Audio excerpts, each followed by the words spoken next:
Humanity is about to take one step closer to returning to this place, the moon, because on April the 3rd, NASA will announce the names of the 3 Americans and 1 Canadian who will launch on a lunar mission called Artemis 2 next year. In 2024, they will fly around the moon and become the first humans to see this place up close in 50 years. They'll also be the first humans to fly in the new Orion spacecraft, which completed an uncrewed automatic mission last year.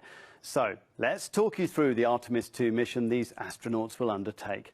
Soon after launch on an SLS rocket from NASA's Kennedy Space Center in Florida, they'll go through a series of critical moments. Orion will jettison its boosters and other components, and the main engine will cut off and detach. And then comes the exciting part, what's called translunar injection, when a key part of Orion, built in Europe, what's known as ESA's service module, will power Orion away from Earth orbit and towards the moon. At that point, the 4 crew will be allowed to take off their new orange custom-made Orion flight suits that they wear for launch and re-entry. They're waterproof, fireproof, and can keep the crew alive for 6 days if they suffer a loss of cabin pressure. But let's be honest, they're not as comfy as some sweatpants and a t-shirt on a long journey. And it is a relatively long trip. The 4 Artemis 2 astronauts will spend 9 days and 13 hours flying 370,000 kilometers to the moon.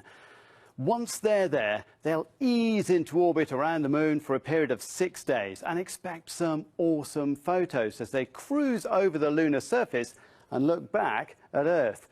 The 4 astronauts, whose names are about to be announced, won't actually touch any moon rocks or come down here, at least this time, but they have an important role in testing out the systems for the next step, which comes as early as 2025, when the Artemis 3 mission will see astronauts landing on the south pole of the moon, the area that NASA has chosen as the best spot to set up a permanent lunar base.